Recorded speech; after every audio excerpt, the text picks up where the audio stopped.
Hey everyone, hello and welcome back to my new video. और आज के इस वीडियो में हम बात करने वाले हैं कुछ इंपॉर्टेंट टॉपिक के ऊपर जो कि है फिगर ऑफ स्पीच। जी हाँ दोस्तों, हिंदी में जिसे अलंकार कहते हैं, वही फिगर ऑफ स्पीच आज मैं लेकर के आया हूँ इस वीडियो में। और आज के इस वीडियो में हम जानेंगे वो दो चार कुछ कॉमन फिगर्स ऑफ स्पीच जो कि ज्यादातर इस्तेमाल होते हैं पढ़ाई के वक्त में, पढ़ाई के दौरान, जो कॉमन भी हैं और मैक्सिमम पोएम्स में वो मिल ही जाते हैं। बच्चों को ये समझने में काफी दिक्कत आती है और इसकी वजह से आज की इस वीडियो में हमने उसको पूरी तरीके से डिटेल्ड वे में पढ़ाने की कोशिश की है। तो देखते हैं सब कुछ, इस वीडियो के अंत तक बने रहिए। चलिए शुरू करते हैं।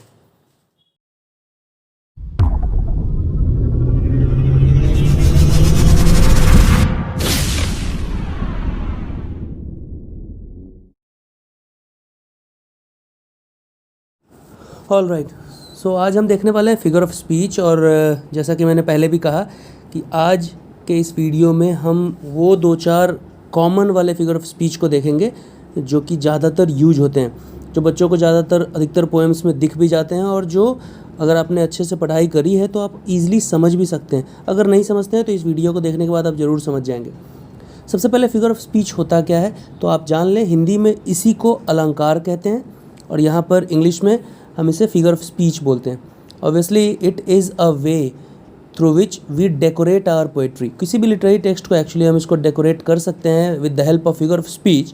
लेकिन यहाँ पर अगर हम बात कर रहे हैं सिर्फ बेसिकली, अगर जब आप पढ़ाई कर रहे होते हैं तो बेसिकली ये आपको जनरली पोएम्स में ही ज़्यादातर यूज होता है। तो आप अगर वहाँ पे इसको देखें तो ये किसी भी लाइन के लिटरल मीनिंग को एक अलग डिफरेंट मीनिंग देने के काम में आता है। सो फिगर ऑफ स्पीच का यही एक काम है कि वो एम्पलीफाई करता है, वो एक्चुअली किसी भी लाइन को बहुत ज़्यादा इफ़ेक्टिव बना देता है। तो आज के फिगर ऑफ स्पीच में हम कुछ कॉमन फिगर्स ऑफ स्पीच देखने वाले हैं, जो कि सबसे पहला जिसमें आता है सिमिली। बहुत ही कॉमन है सिमिली। ओके, सिमिली के बारे में जानते हैं कि ये कौन सा फिगर ऑफ स्पीच है और कैसा फिगर ऑफ स्पीच है। तो ये एक ऐसा फिगर ऑफ स्पीच है वेयर, सी मैं यहाँ पे लिख लेता हूँ पहले, इन this figure of speech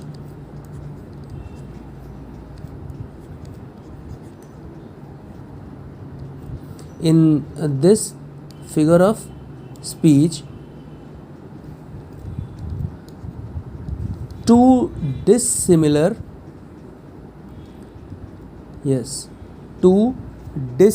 things, कोई भी दो ऐसे चीज़ जो कि आपस में मैच नहीं करते हैं, ठीक है। सो टू डिसिमिलर थिंग्स और actions are made to look similar. ऐसा उसको प्रेजेंट किया जाता है जैसे कि दोनों के दोनों जो दो डिसिमिलर ऑब्जेक्ट्स हैं या फिर डिसिमिलर एक्शंस हैं वो ऐसे प्रेजेंट किया जाता है जो कि सिमिलर ही लगे। और उसके लिए कुछ एजेंट्स का इस्तेमाल किया जाता है with the help of the agents. कौन कौन से हैं?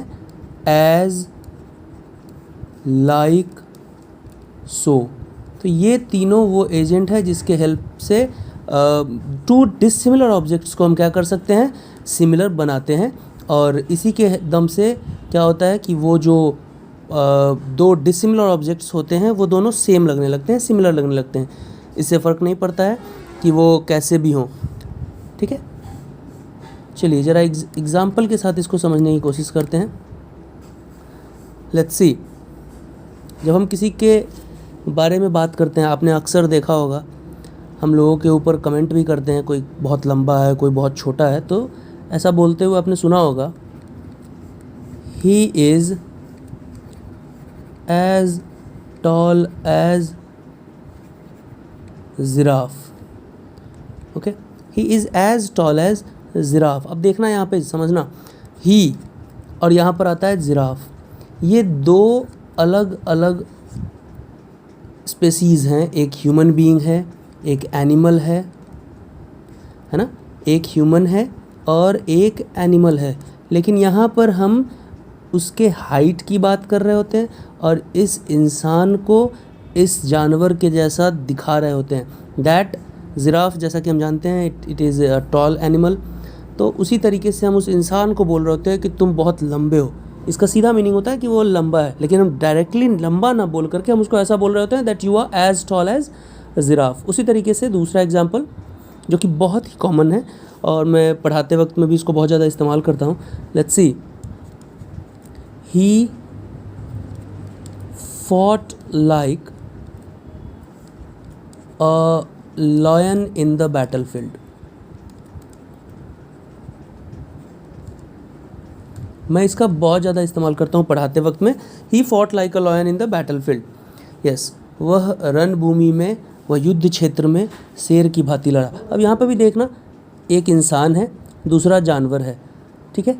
और मैं ऐसा बता रहा हूँ इस सेंटेंस में एज इफ़ ये जो आदमी है वो उस जानवर की तरह रणभूमि में लड़ा, युद्ध क्षेत्र में लड़ा। इसका मतलब ये नहीं है that he acted exactly like the lion, that he started moving his clause, वो नोचना खरोचना शुरू कर दिया, उसने अपने तीत का इस्तेमाल किया, ऐसा कुछ भी नहीं है।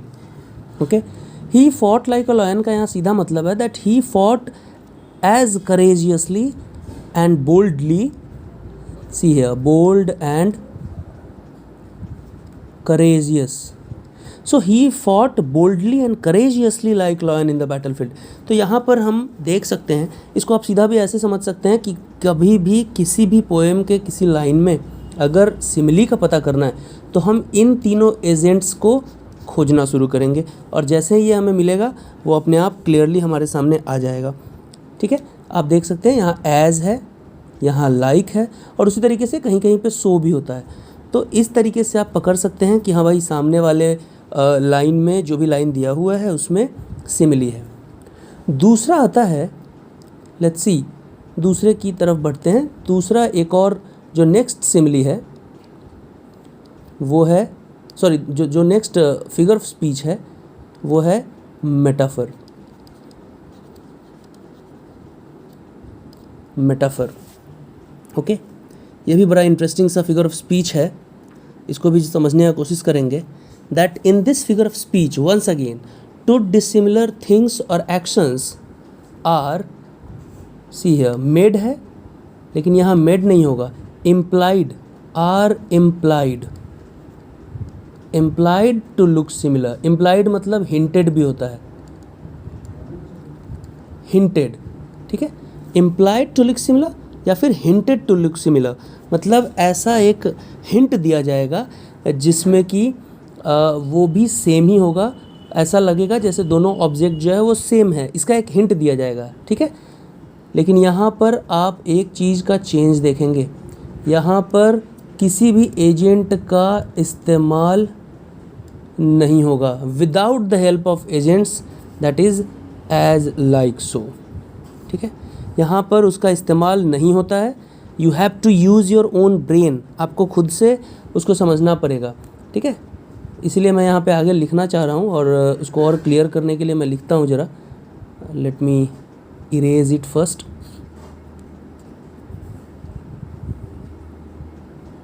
Okay, made to look similar without the help of agents as like so. Okay, तो इसको आप इस तरीके से भी लिख सकते हैं, that is the comparison is left implied. Yes, जो कि मैंने पहले भी लिखा है ऊपर में, इसको इम्प्लाइड मतलब एक हिंट दिया जाता है, okay, but not clearly indicated. और अगर आपको नहीं पता है तो आप जान जाएं that metaphor is also a type of simile and because here the comparison is implied, so it is also known as implied simile। okay, it is also known as implied simile। इसको implied simile भी बोला जाता है, चूँकि यहाँ पर hint दिया गया है, सो implied simile भी बोला जाता है। ओके, वंस अगेन ज़रा एग्जाम्पल देख लेते हैं। और एक बड़ा ही बेहतरीन एग्जांपल था, अभी मैंने जस्ट आपको बोला, जिसमें हम लोगों ने देखा है, जिसमें ये क्लियरली था दिया हुआ that he fought like a lion in the battle field.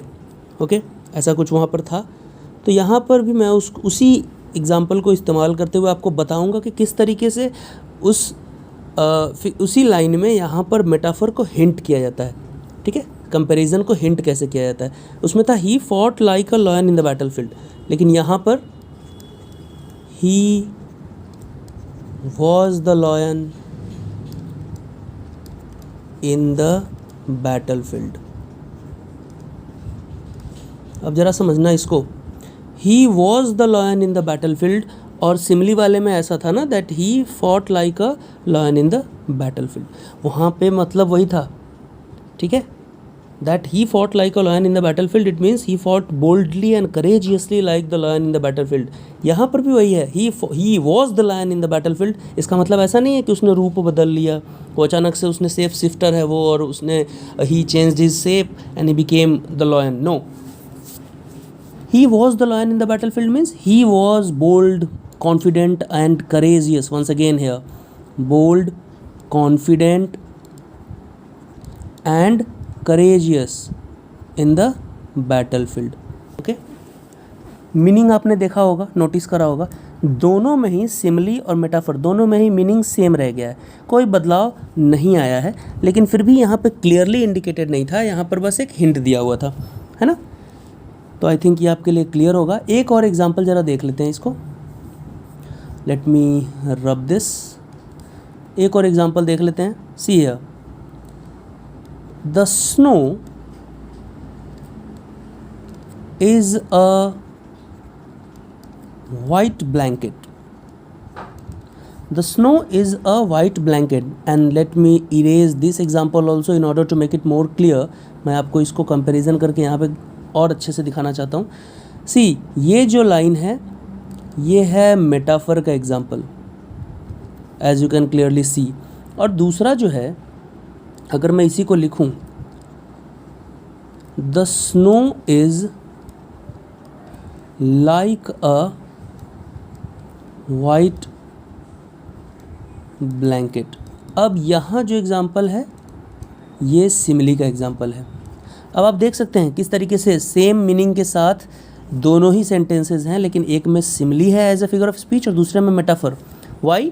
क्योंकि मैंने पहले भी कहा था लाइक ये एजेंट है, लाइक एज सो, जिसका इस्तेमाल करके आप सिमली को प्रेजेंट कर सकते हैं, डिनोट कर सकते हैं। बट हियर ऊपर वाले में अगर देखें, the snow is a white blanket, yes, same sense रह जाएगा। बर्फ़ एक सफ़ेद चादर जैसी है, ठीक है, एक सफ़ेद कंबल की तरह। Means the entire area is surrounded, entire area is covered with snow. सारा का सारा इंटायर एरिया जो है वो बर्फ़ से ढका पड़ा है, ठीक है। तो दोनों में मीनिंग सेम ही रह गया, बट लिखने का तरीका अलग है। In this sentence there is a hint, ये सिर्फ एक हिंट दिया हुआ है, यहाँ पे क्लियरली इंडिकेट नहीं करा किसी ने। Okay, now moving on to the third one. The third one is personification.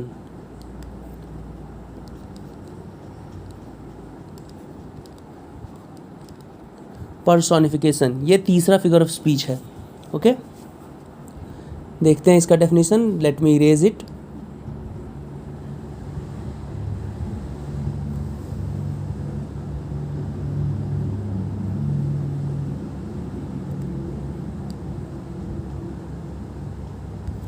Okay, so in this figure of speech what happens that the attributes or embodiment, okay, the attributes, the attributes or embodiments of a person, okay, are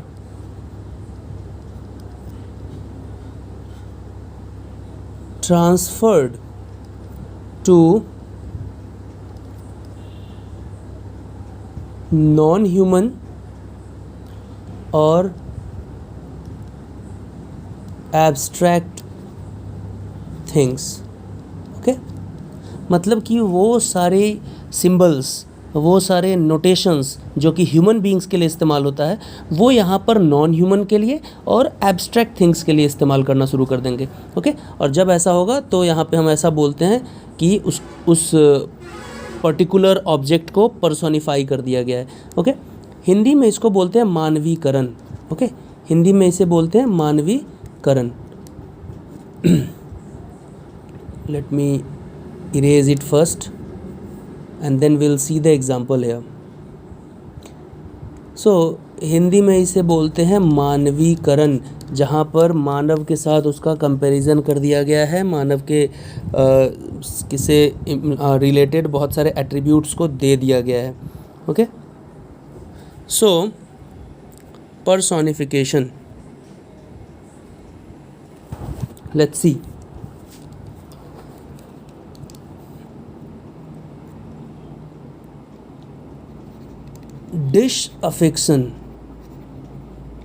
Disaffection reared its ugly head. Okay, disaffection reared its ugly head. Now try to understand this. मैंने पहले ही बोल दिया head, ugly, ये सारी चीज़ें human beings के लिए ज़्यादातर यूज होता है। ये सारे नोटेशंस ह्यूमन बीइंग्स के लिए है, beautiful, ugly, and when we are talking about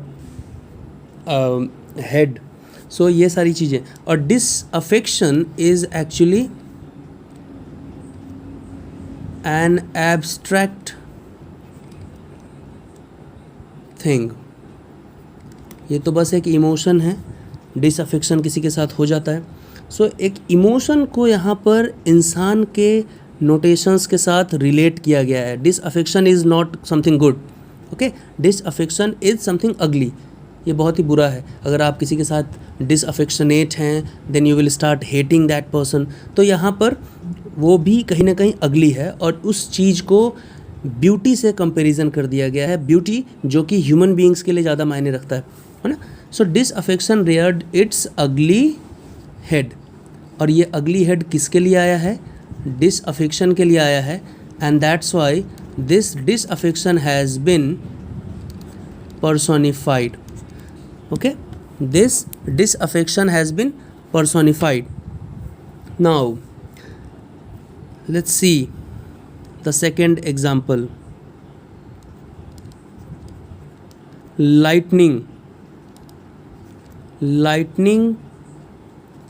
danced across the sky. Lightning danced across the sky. Okay, अब ऑब्वियसली ये डांसिंग वांसिंग जो है इंसानों का बनाया हुआ है ना।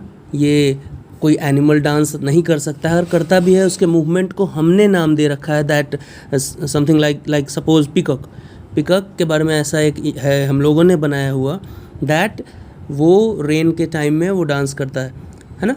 सो ये सारे के सारे जो नोटेशंस हैं जो कि एम्बॉडीमेंट है ह्यूमन बीइंग्स के, और यहाँ पर हम लाइटनिंग, बिजली जो चमकता है ना आसमान में, उसकी बात कर रहे हैं, एंड उसके बारे में बता रहे हैं कि पूरे आसमान में बिजली जो है वो नाच रहा है या फिर नाच रहा था। ठीक है, सो यहाँ पे लाइटनिंग जो है, दिस हैज़ बिन पर्सोनिफाइड। अब सपोज कहीं पे क्या होता है, और इसको और ईजी करते हैं ज़रा, कभी कभी ये समझने के लिए थोड़ा हार्ड हो जाता है ना, तो मैं इसको थोड़ा और ईजी करता हूँ। Let's see, let me erase it first. There is a poem the rime of ancient mariner, और वहाँ पे सन को ही करके प्रेजेंट किया गया है, वहाँ पर स्टॉर्म को ही करके प्रेजेंट किया गया है ना। वहाँ पे लाइन है, the sun came in the sky out of the sea came he. So this he has been used for this sun. Okay, obviously this sun has been personified. Okay, the sun has been presented as a human being and it appears as if that human being came out of the sea. ऐसे लग रहा है जैसे वो इंसान है जो कि समुद्र से बाहर आया निकल के, है ना. तो the sun has been personified here. I think this is clear now.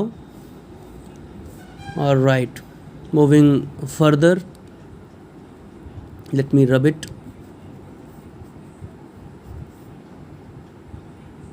Next जो हमारा फिगर ऑफ स्पीच है वो भी बहुत ही इम्पॉर्टेंट है और बहुत ज़्यादा इस्तेमाल भी होता है. That is alliteration. Okay, that is alliteration. Let's see.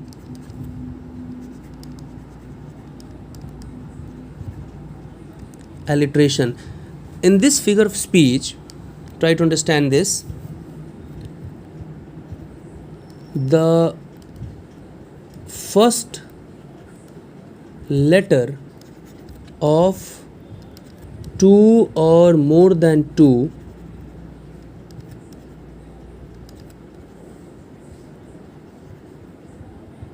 consecutive words are same in a single line. Okay, so two or more than two, try to understand this. Two or more than two. See, in this figure of speech क्या होगा कि एक ही line में दो या दो से अधिक वर्ड्स में पहला अक्षर, पहला लेटर, वो जो होगा हमेशा सेम होगा उसमें. ऑलराइट, इसको ज़रा समझिएगा. तो वो जो होगा वो सेम होगा, है ना. और जब ऐसा होता है तो वहाँ पे एलिट्रेशन होता है. Try to understand this. आपके ये एक पोएम है क्लास 9th में. There is a poem the road not taken.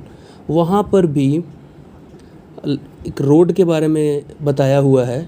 Wanted wear, है ना. WW. अगर आपको कंसल्ट करना हो तो आप बुक से कंसल्ट कर सकते हैं. Wanted wear. Alright, wanted wear WW. वहाँ पर ये दिया हुआ है, आप उसको देख सकते हैं. सो दैट वांटेड वियर आप देख सकते हैं एक ही लाइन में होगा. दो वर्ड है और दोनों ही वर्ड में अगर आप गौर करें तो जो फर्स्ट लेटर है वो सेम है. ऑलराइट, जो फर्स्ट लेटर है वो सेम है और इसकी वजह से यहाँ पर आप बोल सकते हैं that alliteration has been used. Alright, another example, let's see. Ship, जो शिप होता है ना वो पानी में, जो पानी वाला शिप है, जहाज. अगर आपने उसके मूवमेंट को देखा, you will see a trail of water bubbles at the propeller portion. जहाँ पे प्रोपेलर है ना जहाज का, वो जो पंखा जो नीचे नाच रहा होता है, वहाँ पर आप देखेंगे एक ट्रेल होगा, वाइट एक लाइन जैसा होगा जो कि वाटर बबल्स का होता है, जिसको बोलते हैं, let's see, the furrow followed free. तो आप देख सकते हैं 3 consecutive words are there and the first letter of all the 3 consecutive words are same. So the furrow followed free. तीनों के तीनों सेम है, एक ही लेटर का इस्तेमाल बार बार किया जा रहा है. So this is alliteration. ये वाला मेरे ख्याल से ईजी रहा होगा आपके लिए, आप समझ भी पाए होंगे. एंड द लास्ट वन, इस वीडियो का, आज के वीडियो का हमारा लास्ट फिगर ऑफ स्पीच है. एलिट्रेशन का ही एक और पार्ट, एक्चुअली रेपिटेशन से निकल के आया है alliteration, repetition. Okay, so this is the next figure of speech. देखते हैं ये फिगर ऑफ स्पीच कहता क्या है. In this figure of speech, अब देखना यहाँ पे थोड़ा सा चेंज है. In this figure of speech what happens, मुझे ये पूरा रब करना होगा और तब मैं आपको अच्छे से बता पाऊँगा.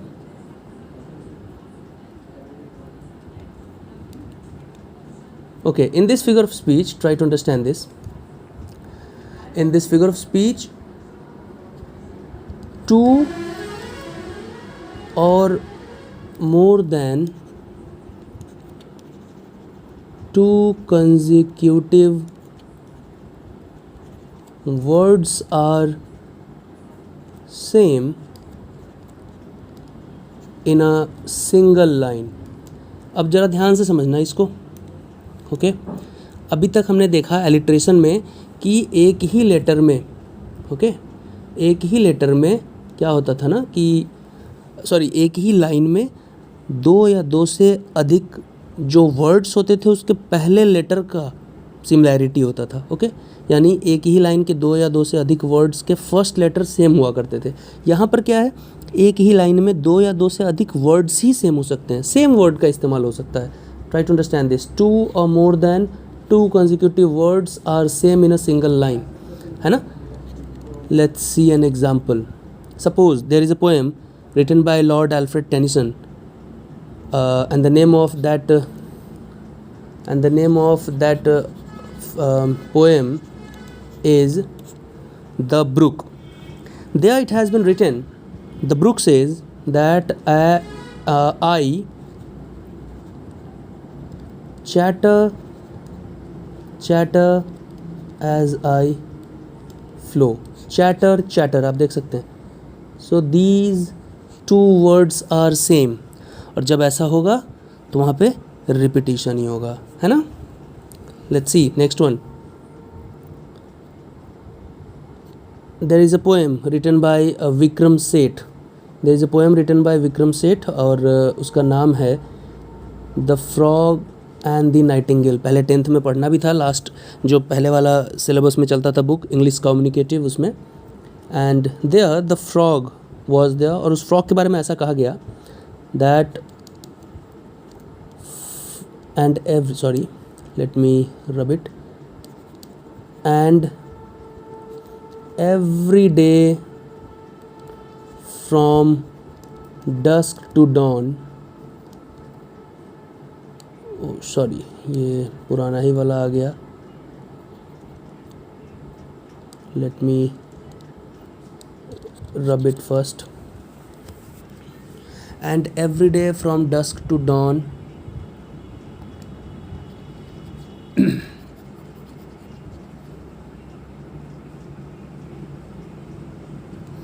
yeah,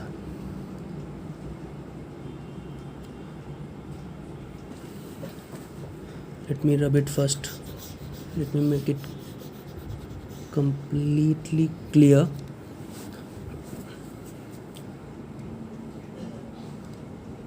Now see, there it has been written that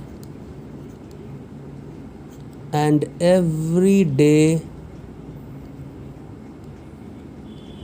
from dusk to dawn, dawn to dusk नहीं है वहाँ पे, dusk to dawn ही है, मैं गलत नहीं लिख रहा हूँ। he croaked away on and on and on।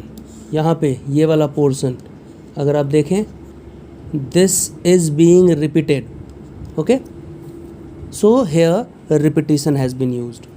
तो ये है repetition का यूज, इसको भी पहचानना बहुत ही आसान है, just like simile।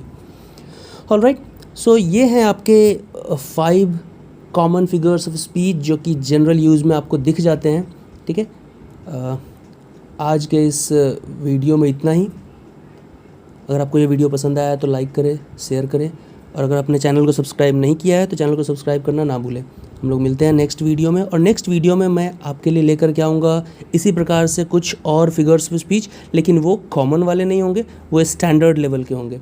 Okay, so sayonara, will meet again, thank you.